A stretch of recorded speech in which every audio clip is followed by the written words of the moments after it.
I'm here at the Royal Air Force Museum at Hendon. It seems only right and proper that the 50th anniversary of the Battle of Britain should be marked by a major exhibition which recalls those desperate times. Some of you watching will still remember the days and weeks of the period in our history that came to be known as the Battle of Britain. Somehow, it seems incredible that it was 50 years ago, almost 2 generations. But for many of you, the Battle of Britain is already a part of history. It'll soon seem as remote as Agincourt, Trafalgar, and Waterloo. But this battle was more crucial than any of those. It was the first battle fought against an invading force since William of Normandy first set foot on British soil in 1066. If we had lost the Battle of Britain, we would surely have lost the war, and that would have changed the world that we know today.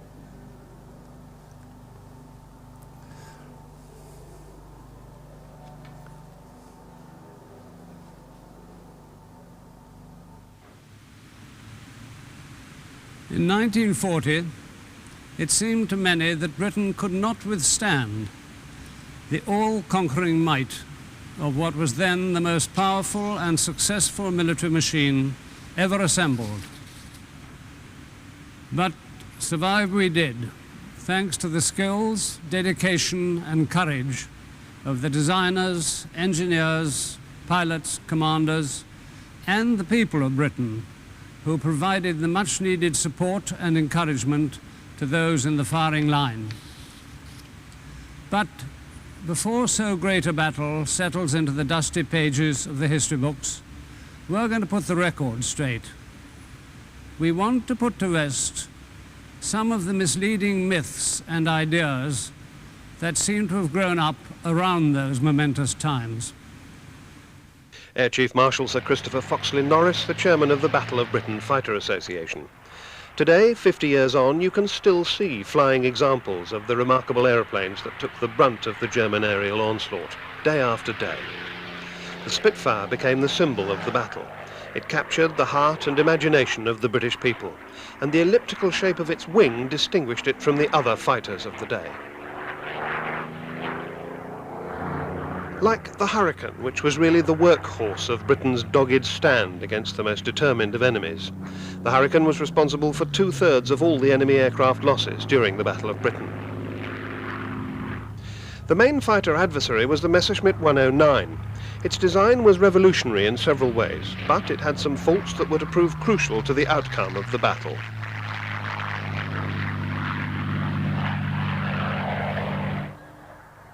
Seen from the standpoint of today's supersonic technology, these vintage aeroplanes are almost toy-like. Yet in 1940 they were at the forefront of development, faster, more powerful and more maneuverable than anything else in the air.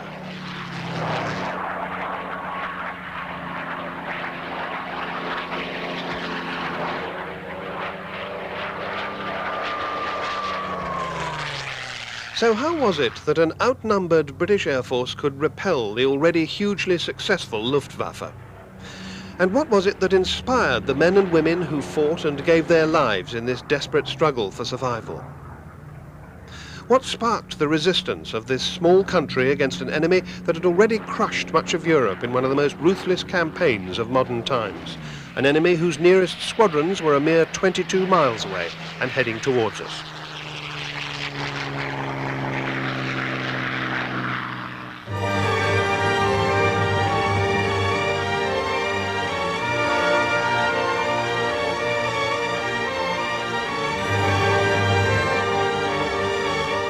Hitler became Chancellor of Germany in January of 1933.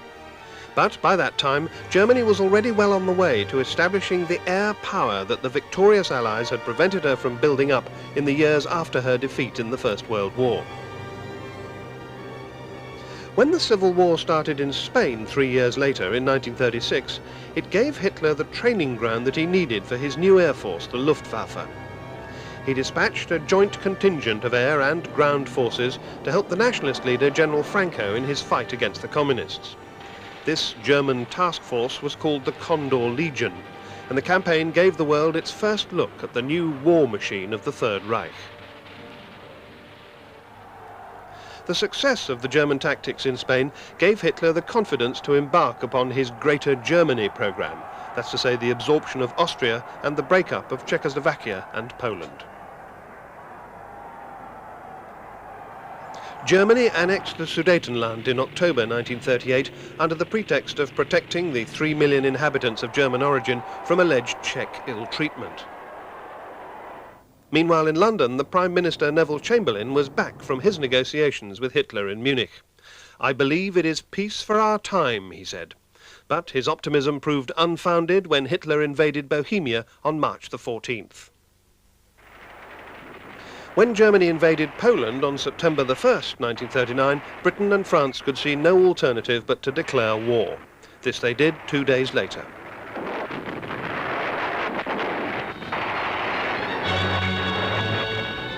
The Polish army was 2.5 million strong, but despite valiant efforts, the tactics of their foot soldiers were outmoded. Their cavalry was still mounted on horseback. They were no match for the mechanized German forces. In the air, too, the Poles were outgunned. They could only watch and suffer helplessly as the Luftwaffe gained control of Polish skies.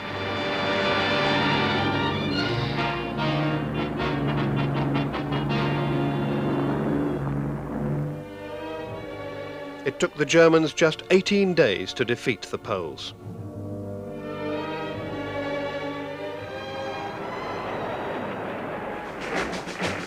Hitler celebrated with a victory parade in Warsaw.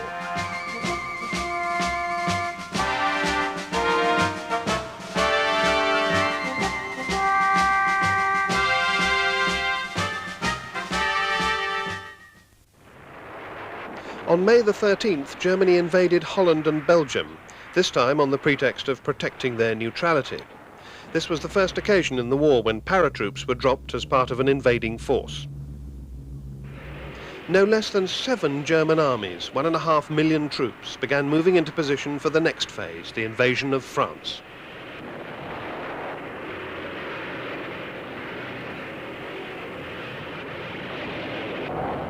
On the day that France was invaded, Chamberlain resigned. A new all-party national coalition government took power in Britain under Winston Churchill. Fierce battles ensued as 119 German divisions started to overwhelm the 65 divisions of French troops. The fall of Belgium 3 days previously had opened up a gap between the French front line and the ill-equipped troops of the British Expeditionary Force, which had been deployed to help them.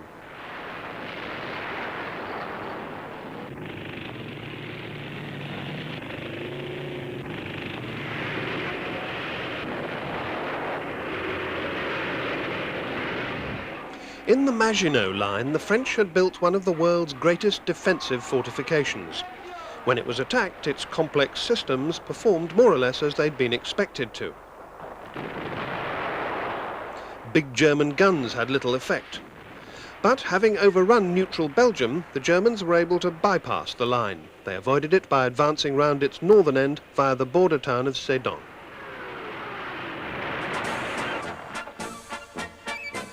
On June the 14th, the Germans entered Paris.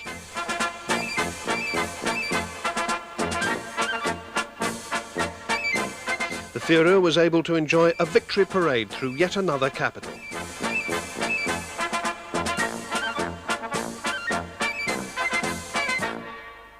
Hitler accepted the French surrender on the very same spot and even in the same railway carriage that had been used by Marshal Foch when he accepted the German surrender 22 years previously. German pride had been restored. Back in Britain, the man given the task of preparing the air defences was Air Marshal Sir Hugh Dowding, the Commander-in-Chief of Fighter Command. The job turned out to have a very high profile for a man like Dowding, who was by nature shy and retiring. During the early 30s, he'd served on the Air Council as Air Member for Supply and Research. In this post, he'd had more responsibility for technical developments within the RAF than any other officer, and some of the decisions he made then about fighters turned out to be vital in the forthcoming battle. Although it hadn't only been fighters that occupied the attentions of his committee. The quickening pace of events in France was putting an increasing strain on Dowding's carefully designed air defence plans for Britain.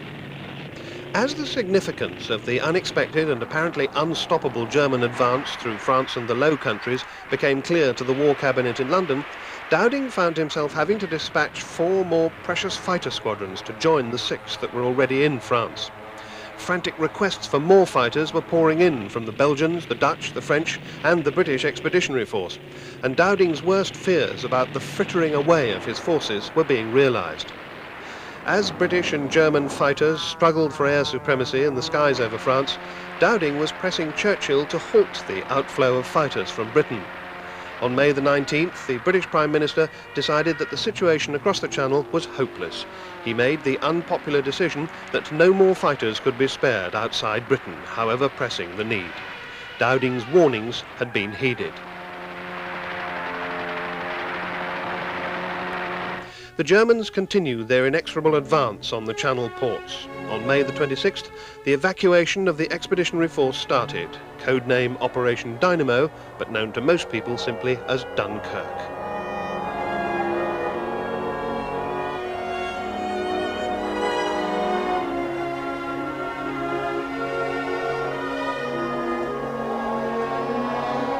In the skies above, the dogfights continued, but for the beleaguered troops, it was never going to be enough.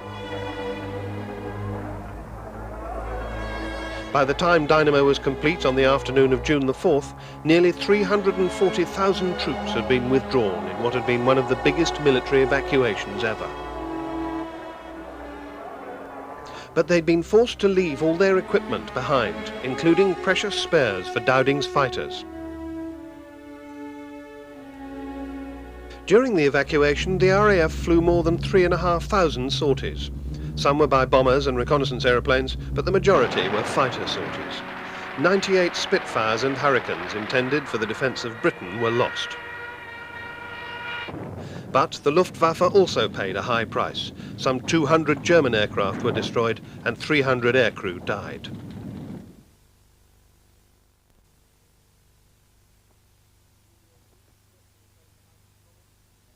On June the 18th, Churchill told the House of Commons, "The Battle of France is over.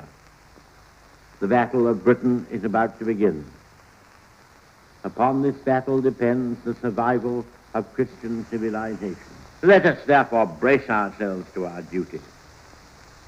And so bear ourselves that if the British Empire and its Commonwealth last for 1,000 years, men will still say, this was their finest hour."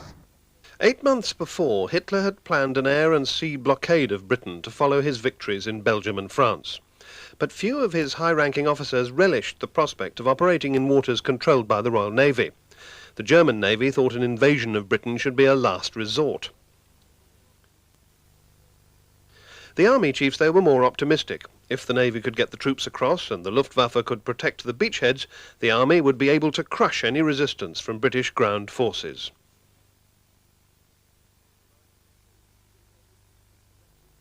On July the 16th, Hitler issued his Directive Number 16. Since England, in spite of her militarily hopeless position, shows no signs of coming to terms, I have decided to prepare a landing operation against Britain and, if necessary, to carry it out. The preparations must be completed by mid-August. This operation was given the code name Sea Lion. Buoyed up by their success in ousting the British from the continent, the Germans were gathering their strength in the Channel ports and preparing themselves for Operation Sea Lion. More than 4,000 vessels of various shapes and sizes were being requisitioned to carry the invasion army across the narrow waters between France and the coasts of Kent and Sussex. Britain held its breath. Churchill was as usual indomitable. We shall defend our island, whatever the cost. maybe. We shall fight on beaches, landing grounds, in fields, in streets, and on the hills. We shall never surrender. But for the Germans there was a major stumbling block. Before they could even start, they had to destroy the fighting capabilities of the Royal Air Force. Up till now, the strength of Britain's air defences had not really been tested. In its forays beyond the continental coastline, the Luftwaffe had so far been restricted to attacks on naval targets and shipping. The Luftwaffe Commander-in-Chief, Reichsmarschall Goering, had wanted to do the job properly and deploy his whole bomber force against the British Home Fleet. Had he been allowed to do so, the course of history might have been different. Nonetheless, convoys at sea were a prime target in the run-up to the invasion. These raids cost the Luftwaffe some 40 aircraft. With this level of enemy losses, and thanks to the reassuring presence of the Channel and Home fleets, there was some excuse for cautious optimism as Britain awaited the expected German onslaught in mid-1940.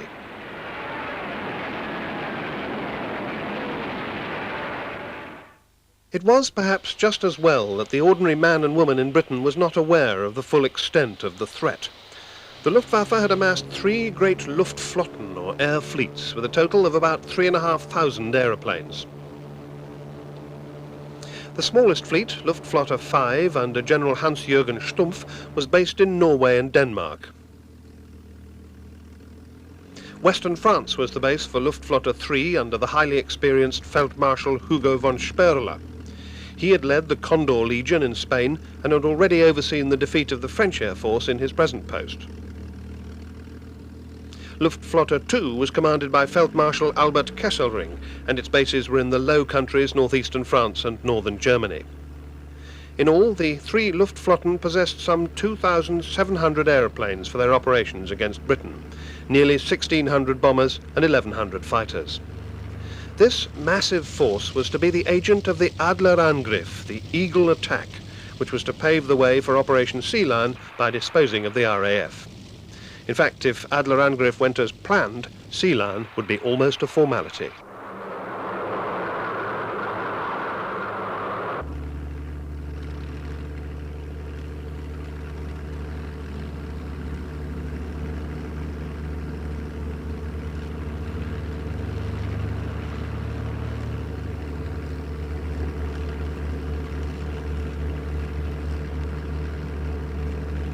German morale was at a peak.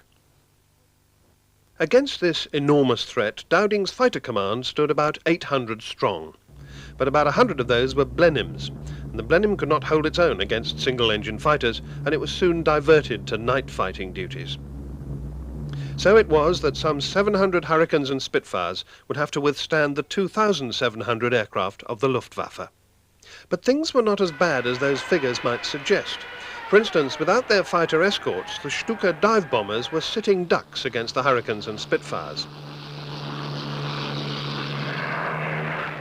Meanwhile, the new Minister for Aircraft Production, Lord Beaverbrook, was creating miracles in the aircraft industry with his dynamic leadership. He was pushing against an open door because the workforce knew only too well that a supreme effort was required. They were supported in this effort by the population as a whole, who poured money and even scrap metal into collecting centres across the country. Between May and August of 1940, the industry produced 1,743 fighters, which was nearly 580 more than had been planned. But even with such increased numbers of aeroplanes, the outcome of the battle still rested largely on the shoulders of no more than 1,000 pilots.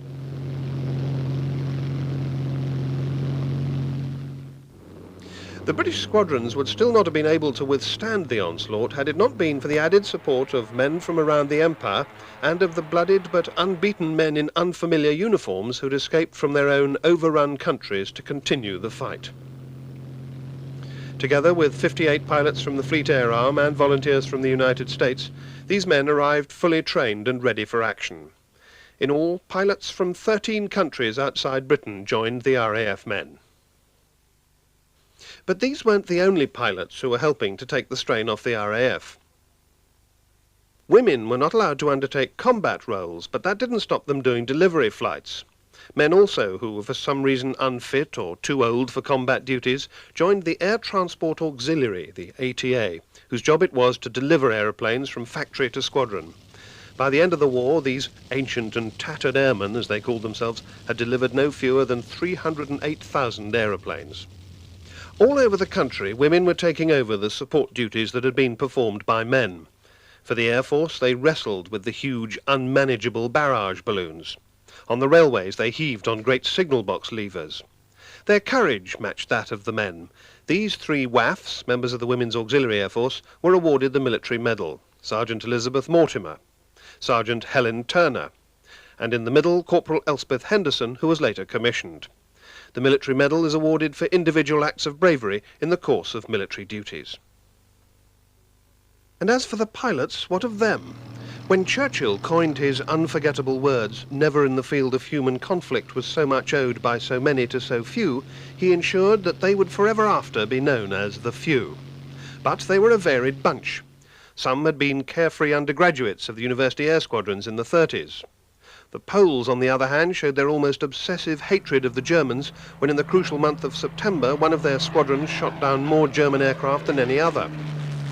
There was Douglas Bader, who'd lost both legs in a pre-war flying accident, but who badgered the Air Ministry to let him return to operations, and who subsequently became one of the great fighter leaders with more than 20 kills to his credit.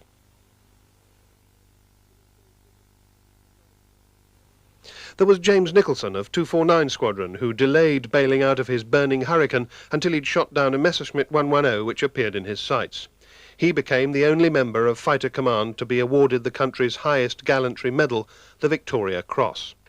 But perhaps the best description of the Battle of Britain pilot comes in a poem by Christopher Foxley Norris. A common, unconsidered man who for a moment of eternity held the whole future of mankind in his two sweating palms and did not let it drop. Fighter Command was under no illusion about the quality of the Messerschmitt 109 that was to be its main single-seat adversary. It was faster than the Hurricane, but fractionally slower than the Spitfire. It was less manoeuvrable than the Spitfire, which could outturn almost anything except a Hurricane. But the ME 109 climbed faster than the Spitfire. Its fuel-injected Daimler-Benz engine gave it one big advantage. It could be pushed over into a sudden dive to get out of trouble. If the early Spitfire pilot tried to follow by pushing his stick forward suddenly, the resulting negative G cut off the fuel supply to the carburetor of the Merlin engine, and there was a temporary but embarrassing silence. The ME 109 was armed with two cannons in the wings and two 7.9mm machine guns firing through the propeller with the aid of an interrupter gear to stop the propeller being damaged. The cannon not only had a greater range than the .303 machine guns of the early Spitfires and Hurricanes, but its explosive shells could also penetrate armour. But the 109 did have its faults. The cockpit was cramped, and in some directions it was very hard to see out of. At high speeds the controls became very heavy, and the pilots often found it hard to manipulate the controls in the restricted confines of the cockpit. But the 109's most significant weakness as far as the Battle of Britain was concerned was its short endurance. Its fuel capacity of only 88 imperial gallons of 87-octane fuel gave it about 1 hour's flying, not much use when it had to operate far from base. The other German fighter in the battle was the Messerschmitt 110. It was a slender, twin-engined aeroplane with twin fins and rudders. It was a two-seater with the pilot and gunner navigator sharing a long cockpit roofed in plexiglass. In contrast to the 109, the visibility was excellent. With a top speed of 350 miles an hour, it was faster than the Hurricane and indeed than the early 109s. But although its success in the continental air battles had suggested that it was the best of the Luftwaffe's offensive and defensive fighters, it suffered from a grave lack of manoeuvrability. It was often unable to bring its weapons to bear on the nimble single-seat fighters of the RAF. Thus, as an escort for the German bombers, it was often outclassed. And the bombers certainly needed escorts. This Heinkel 111 had its own defensive armament of three 7.9mm machine guns, but that was quite inadequate against the 8-gun British fighters. However, with its crew of 4, it could carry a bomb load just short of 4,500 pounds, and its two engines gave it a speed of about 250 miles an hour. Fortunately for Britain, the Germans did not manage to produce a heavy bomber comparable to the Lancaster that came onto Bomber Command's books later in the war. All of their bombers were either single or twin-engined with a limited bomb load. The most effective German bomber was the Junkers 88. For a bomber, it had exceptional handling qualities. It could do 286 miles an hour, and it could carry a 4,000-pound bomb load. It was also a formidable dive bomber, and when diving it could often outrun the Hurricane. One of its novel ideas was that the crew were all huddled together in its single cockpit to improve combat morale. The problem was that this actually made it more difficult to provide proper defensive armament. And this is the Stuka dive bomber, the Junkers 87. With its sinister shape and screaming siren, the Stuka had struck terror into the hearts of the defeated armies and demoralized civilians on the continent. But it proved an easy target for the Spitfires and Hurricanes. It carried a single 1,100-pound bomb under the fuselage and smaller ones under the wings. For self-defense, it had 2 machine guns in the wings and one in a turret facing backwards. All of the German bomber force at the time of the Battle of Britain had been designed as support aircraft for ground forces. In this battle, they had a very different kind of fight on their hands. Of the 2 main British fighters, the Spitfire has always had the most glamorous image. It was designed by R.J. Mitchell as a development of the Schneider Trophy winner of the 30s. The RAF took delivery of its first Spitfires in 1938, mostly fitted with a 2-bladed wooden propeller. By the time of the Battle of Britain, 3-bladed variable pitch propellers had been introduced. But the new propeller was not the only reason for better performance. At an early stage in the battle, the new 100-octane fuel, which the Americans had been developing in great secrecy, became available to the RAF. The Spitfire's handling characteristics in the air were legendary, but its narrow track undercarriage made control on rough ground very hard work. Also, with the tail wheel on the ground, the pilot couldn't see forwards at all because of the long engine nacelle. Another change from the early aeroplanes was an increase of firepower from 4 Browning machine guns to 8, 4 in each wing. Although speed is vital in a fighter, manoeuvrability is probably even more important. And here the slower Hurricane was better. Although its top speed was 40 miles an hour less than the Spitfires, that didn't necessarily matter in a dogfight, where speeds were often around 200 miles an hour. The Hurricane had other qualities too. It was tough and rugged and easier to maintain than the Spitfire, and it also provided a steady gun platform. That made it very suitable for pumping sustained bursts of fire into the less manoeuvrable but tougher bombers. More Hurricanes than Spitfires took part in the Battle of Britain, and indeed Hurricanes were responsible for about 2/3 of the enemy aircraft destroyed, and that made it the most successful aircraft of the battle. One of the reasons sometimes put forward for the Hurricane's greater success in the number of kills is that Hurricanes took on the easy bomber targets, whereas the higher performance Spitfires had to contend with the escorting fighters. But although that might have been what the tacticians had in mind, things often didn't work out that way in the heat of battle. It wasn't always easy for the ground controllers to get a particular squadron, either Hurricane or Spitfire, to the intended target, and provided they found a target, it didn't always matter what it was. In any case, it was soon found that if the escorting German fighters were engaged as soon as possible after a raid was detected, they would use up their precious fuel more quickly in combat and so have to leave the bombers to their fate, and they could then be picked off without the encumbrance of a protective fighter screen.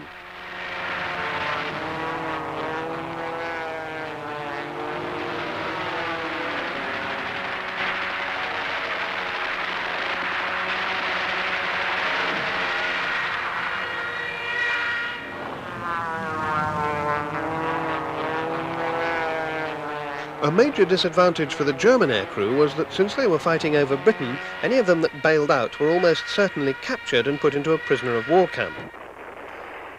For them, the war was over. For the pilots of Fighter Command, on the other hand, a successful escape from a crippled aeroplane often meant that they were picked up almost straight away. After that, it was usually a matter of a few hours before they were back on their units ready for the next sortie. This was crucial to Dowding's strategy because it meant that he could afford to lose hundreds of aircraft and still have sufficient pilots to fly their replacements. Although aircraft were becoming comparatively plentiful, only 6 new pilots were being turned out a day. And of course they lacked the experience of the older hands. Not all the air defences were airborne. As C&C Fighter Command, Air Marshal Dowding also controlled the operations of Anti-Aircraft Command. There were actually only 2,000 of the 8,000 anti-aircraft guns that were needed, but amongst those, a quarter of the heavy guns were deployed around the aeroplane factories. Also under Dowding was Balloon Command, a sort of last-ditch defence, particularly against dive bombers. Well before balloons in the timescale of an incoming bomber raid was radar. Radar had been one of the Air Ministry's great secrets. As early as 1934, it had been noticed that a passing aeroplane could interfere with radio signals. A secret study committee was set up which called on the services of a brilliant Scot, Robert Watson Watt. He showed on a cathode ray oscillograph how to measure how long it took to bounce a radio pulse off an aeroplane and get it back again. The time it took gave you the range of the aeroplane. By the start of the war, the Air Ministry had completed 2 chains of stations which detected aeroplanes at both high and low level. The system could detect out to 100 miles, and it could give the rough height and number of approaching aeroplanes.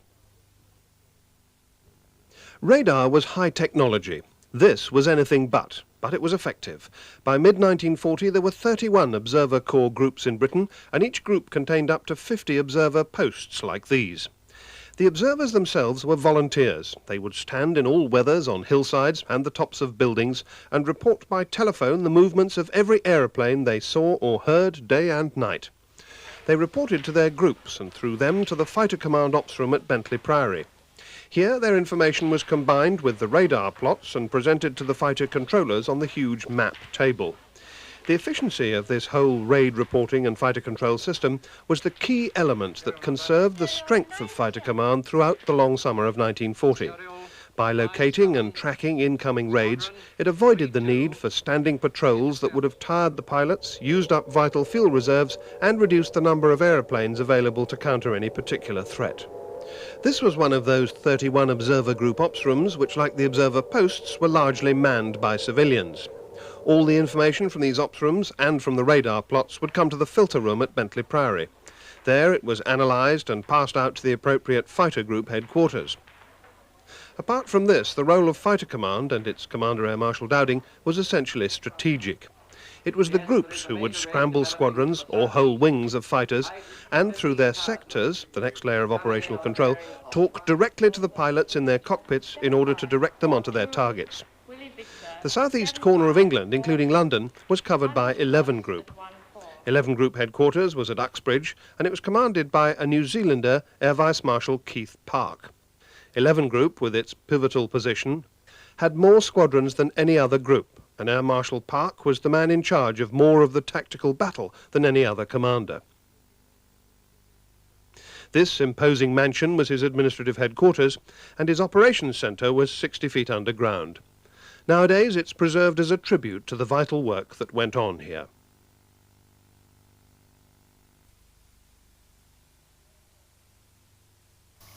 We are now in the operations room of number 11 Fighter Group here at RAF Uxbridge. We are now 60 feet underground, and this operations room was built in 1939 and in fact completed just about when war broke out in September. Behind me is the board known as the Tote Board, and there you can see Northolt, Debden, Biggin Hill, Kenley, Church, Northfield and Tangmere, the sector stations controlled by this operations room throughout the Battle of Britain. If we take, for instance, 92 Squadron, shown here above at Biggin Hill, you can see a series of alert states, or readiness states, which increase as they come from the top down to the lower end of the board, starting off with released and ending up with the enemy sighted, order to land, landed and refuelling.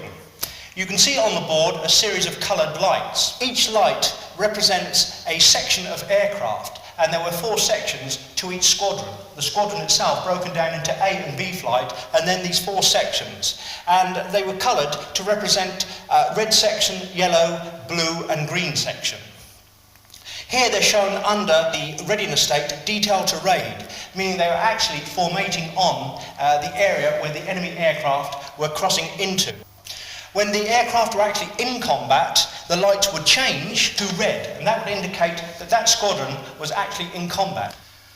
The table in front of us houses the actual plots themselves, and if I can just take this one back here to show you, it shows you the wooden block with the squadron flags on top, 92 and 72 Squadron, 21 aircraft, flying at 25,000 feet. Quite a simple method of displaying our aircraft. Immediately in front of the RAF squadrons are the hostile plots. They contain no flag on top, purely H standing for hostile, a code number given to that particular formation, and then the approximate number of aircraft in that plot, 40 plus, 30 plus. The table itself is tilted and divided up into a series of lines, black, red and green. The black lines define the areas of the groups, and the line running from the Isle of Wight up to Buckingham and across to between Great Yarmouth and Lowestoft. This area is 11 Group, and this is its operations room. And you can see by its proximity to the continent, showing Belgium and France to the left of the board, why this group bore the brunt of the Battle of Britain. Approximately 35 people on duty, plotters around the table. To the rear on the dais would sit the supervisors and intelligence clerks. The centre cabin containing the Air Officer Commanding, Air Marshal Park, when the battles were at their height. His controller, normally of Wing Commander rank. 2 or 3 flight lieutenants and a couple of senior NCOs to assist. The right-hand cabin containing Observer Corps and map tracers, and the left-hand cabin containing anti-aircraft command personnel and naval liaison officers. So down here we have the Army, Navy, Air Force and Observer Corps. Other bits of information about the enemy's intentions came from a British project at the Government Code and Cipher School at Bletchley Park. This was the breaking of the top-secret German codes encrypted on their now famous Enigma machine. This astonishing achievement was of enormous strategic importance. It was kept so secret that only a handful of people outside Bletchley Park knew about it. However, although this ability to unravel the enemy's most closely guarded communications was a major breakthrough, its effect on the battle was not as great as might have been expected. The significant minute-by-minute intelligence still came from the radar plots and from the Observer Corps.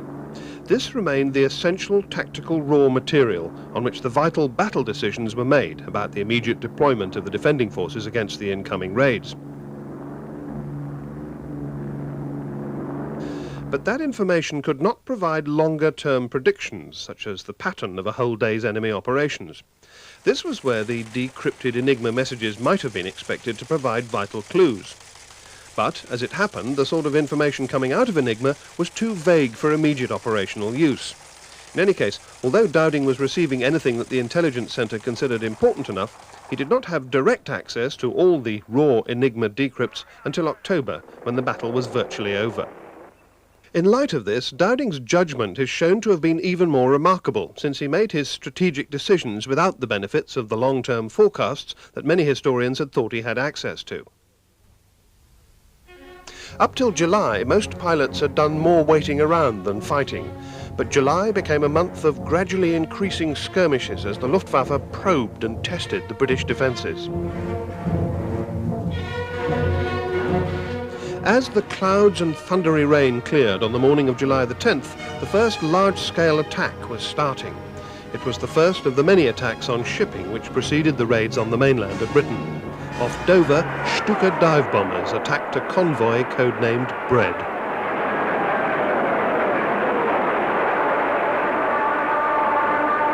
Spitfires and Hurricanes were quickly on the scene, but they couldn't stop every Stuka from hitting its target. One small convoy ship was sunk. In contrast to the intensity of the fighting on the 10th of July, the following days up to the 19th saw only sporadic activity. Fighter Command lost 30 aircraft during this period, but the Luftwaffe lost 44.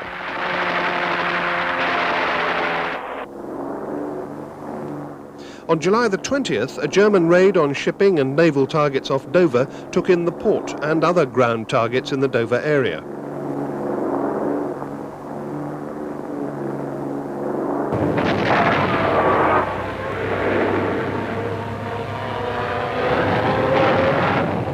A major dogfight developed between some 48 Me-109s and 40 Spitfires and Hurricanes.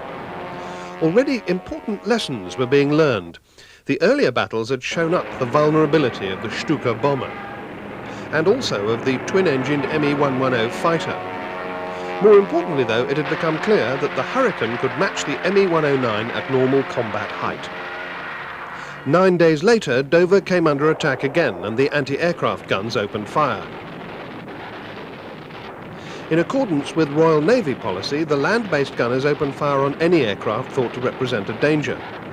So the guns fired into the midst of any dogfights without waiting to identify aircraft as friend or foe, a practice which Fighter Command was soon to put a stop to. On August the 8th, the Enigma codebreakers deciphered a message from Goering to his 3 Luftflotten commanders. Within a short time, you will wipe the British Air Force from the sky. Heil Hitler.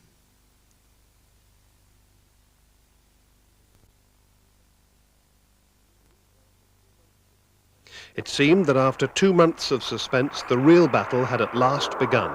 On August the 12th, the day before the planned Adlertag, Eagle Day, the full force of the Luftwaffe turned its attention to Britain's airfields and radar stations. Radar plots left no doubt about the huge size of the aerial armadas approaching the British coasts.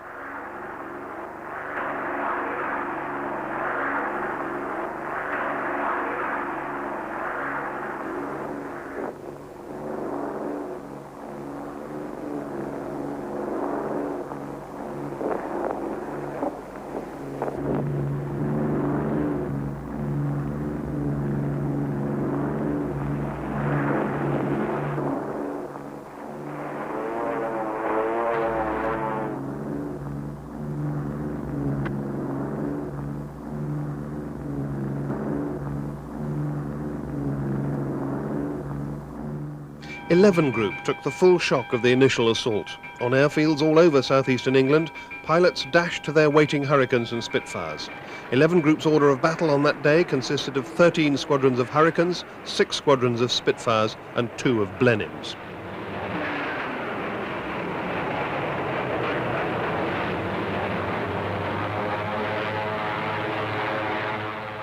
Within seconds of the order to scramble, the fighters were airborne, their undercarriages tucking away as they climbed towards the enemy.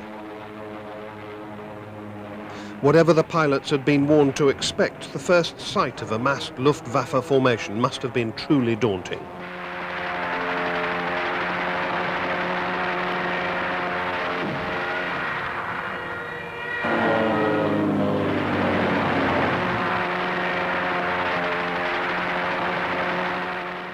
During the battles on August the 12th, 36 Luftwaffe aeroplanes were destroyed for the loss of 22 RAF machines.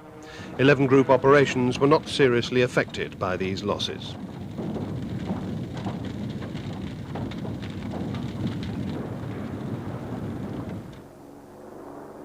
As the Germans headed for home, they believed that they had permanently knocked out 6 of Britain's precious radar stations. They'd been quite surprised to find that their raids had been intercepted at all, but the returning pilots were pleased to be able to tell the waiting troops back at base that they had driven the first nail into the RAF's coffin.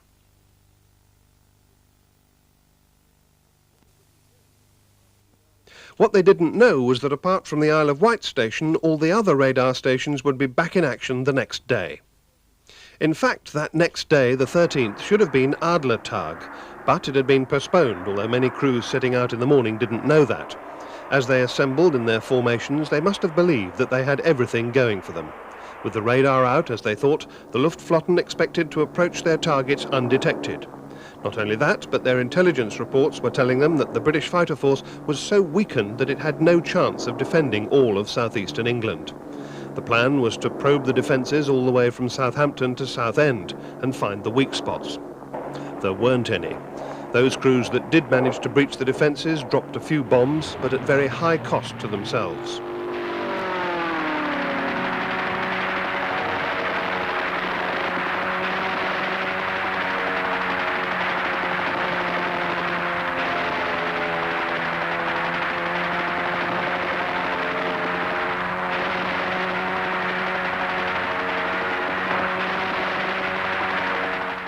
That day, 47 German aeroplanes failed to return to their bases against the loss of 13 RAF fighters.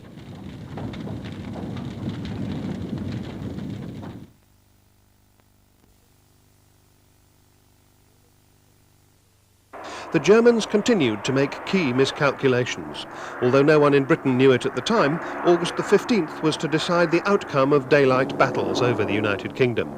For the first time, the weather was right for Goering to implement his original plan for synchronized attacks by all 3 Luftflotten. while Luftflotte 2 was making the first of 5 major raids on southeast England, and Luftflotte 3 prepared to launch nearly 300 aircraft against the south, General Stumpf dispatched 2 Luftflotte armadas from his bases in Norway and Denmark.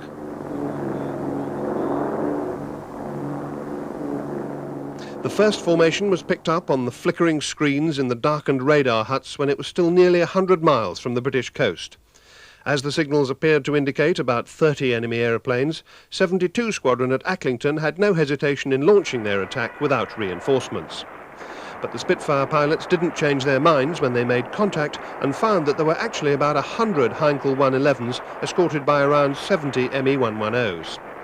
Tearing into the huge formations, they caught the Germans by surprise, and the whole force split in two. Spitfires from 79 Squadron, also at Acklington, next pounced on one of the two halves of the original formation, with such success that they caused the escorts to use up so much fuel in combat that they had to turn for home. The attacking fighters were quick to take advantage of the unprotected bombers. It was now the turn of 41, 605 and 607 squadrons, whose Spitz and Harriers assailed the bombers with such ferocity that not a single military objective on the ground suffered any damage.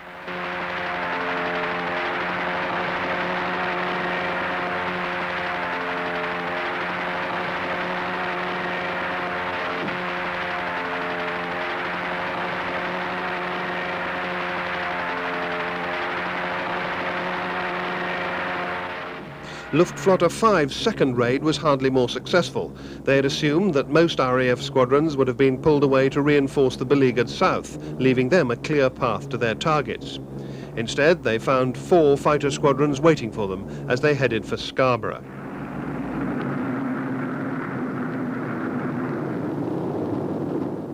In the south, the other 2 Luftflotten were having more success. They hit several airfields and caused heavy damage to aeroplane factories. Despite that, 11 Group distinguished itself. One raid was met by a total of 150 Spitfires and Hurricanes. The amount of destruction on the ground was surprisingly small, considering that no fewer than 520 German bombers, escorted by 1,270 fighters, took part in that day's raids. For the Germans, the results were bad enough for them to refer to August the 15th as Black Thursday, and their planned day of triumph had become a rout. British losses were not insignificant. In fact, the combined total of losses on both sides was never to be higher during the battle. That evening, Goering gathered together his Air Force commanders and ordered that future operations should be directed exclusively against aeroplane factories and RAF aerodromes. All other targets, no matter how tempting, were to be ignored. These were orders.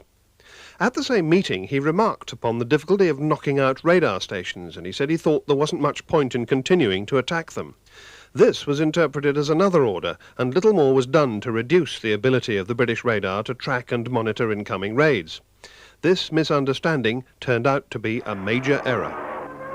The next day, August the 16th, a total of 1,720 German airplanes crossed the Channel. Despite the Fighter Command successes, they'd shot down 367 in the last 10 days, the attacks were beginning to have their effect. The courage and skills of the pilots on both sides were being tested to their limits, and battle stress and fatigue were becoming real problems.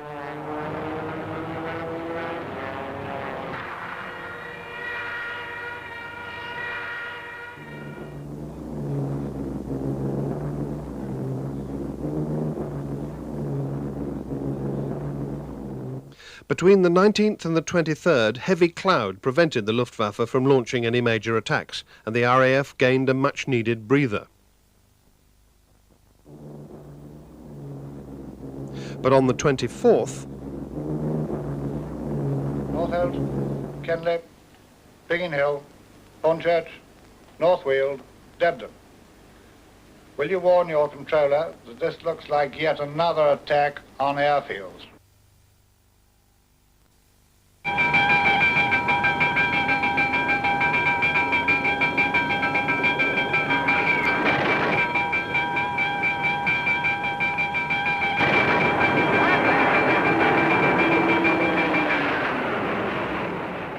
It was at this stage that German intelligence began to appreciate the significance of the 11 Group sector operations centres, each of which controlled several squadrons by radio. the Luftwaffe set out to destroy these key sector bases.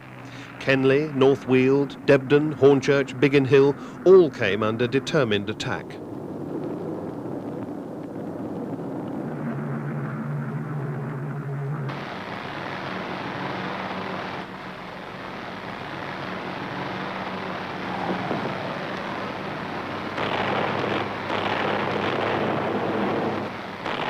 For 6 days the attacks kept up the pressure, but always the Hurricanes and Spitfires were there to split up and harry the attackers.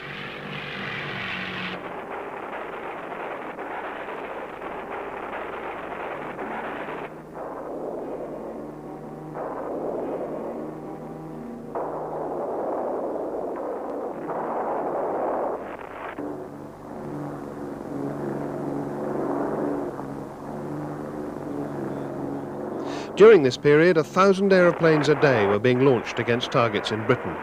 The targets were still factories and aerodromes, or anything else directly related to the RAF air defence effort.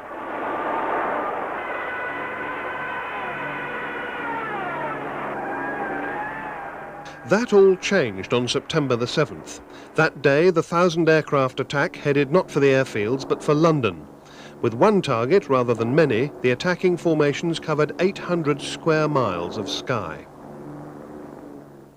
This surprising change in tactics had its roots in some retaliatory night raids that the RAF's Bomber Command had made on Berlin in the last week of August. These raids had in turn been in response to a few bombs that had fallen on the east end of London. Churchill had ordered some retaliation, never realising that this course of action would radically alter the course of the battle.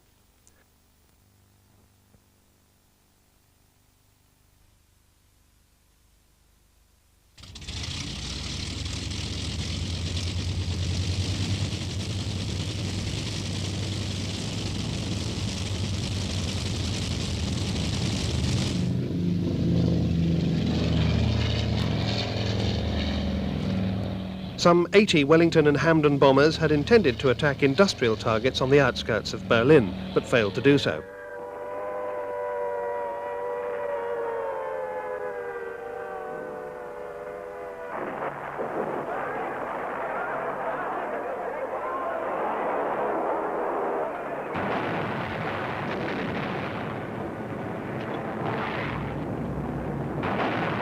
However, over the next 4 nights, other attacks hit home on Berlin, killing some civilians. As a result, and on the direct orders of the Führer, the Luftwaffe bombers were now withdrawn from air defence targets in Britain and reassigned to blanket bombing of London. This decision seemed like a miracle to the embattled defenders of the airfields. It came to be known as Hitler's intuition, and it turned out to be the turning point in the battle.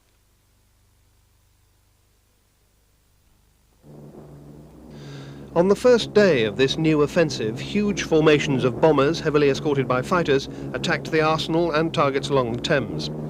Thereafter, the attacks on London continued by day and by night for the rest of the month of September.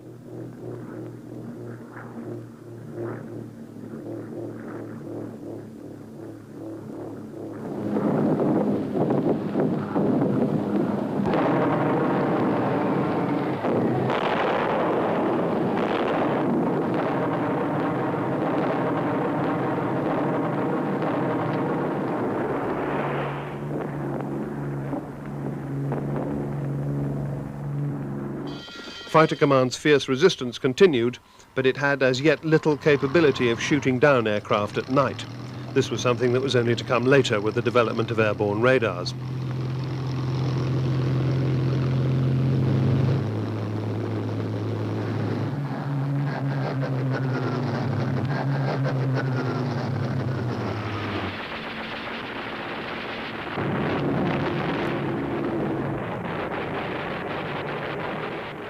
During September, the Luftwaffe dropped 7,000 tons of high explosive and incendiary bombs on London.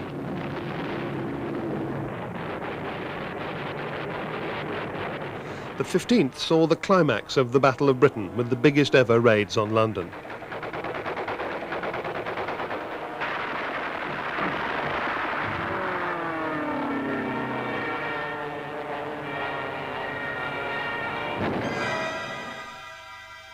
Relatively little damage was done, however, and 56 German aeroplanes were shot down.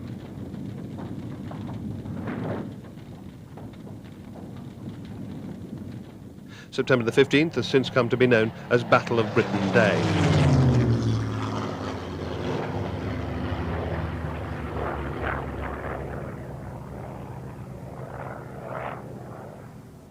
On that day in Berlin, the German officer responsible for keeping the war diary recorded, The enemy air force is still by no means defeated. On the contrary, it shows increasing activity. The weather situation as a whole does not permit us to expect a period of calm. The Führer, therefore, has decided to postpone Operation Sea Lion indefinitely.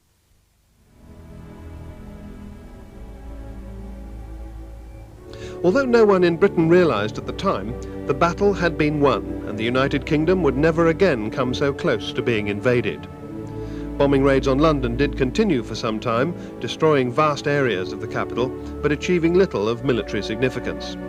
The Battle of Britain officially continued until October the 31st.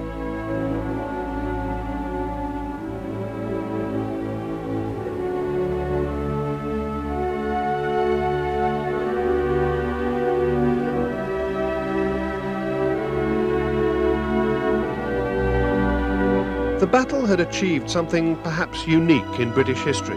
It had totally united the British people in the common cause of national survival. The factory workers who set aside established work practices to do 80 or more hours a week. The farmers and agricultural workers who knew how important their produce was to the national effort. The rescue services, police, firemen, the Women's Voluntary Service, and the women of the armed services. The Royal Navy, which kept the sea lanes open and offered a fearsome obstacle in the path of Hitler's invasion plans. The Army and the local defence volunteers. The bomb disposal teams who dealt with hundreds of unexploded bombs. The RAF mechanics who worked ceaselessly to keep the aeroplanes flying. The pilots and the air gunners, 503 of whom were killed in the battle. The Prime Minister Winston Churchill, whose speeches stirred the nation as it had never been stirred before. King George VI and his Queen Elizabeth, whose determination not to be moved from their London home was a source of inspiration not only to Londoners, but to the whole country. Perhaps above all, the Commander-in-Chief of Fighter Command, Air Chief Marshal Sir Hugh Dowding, later Lord Dowding, whose outstanding leadership and vision were so crucial to the battle. The Battle of Britain had been won, but the war was not yet over.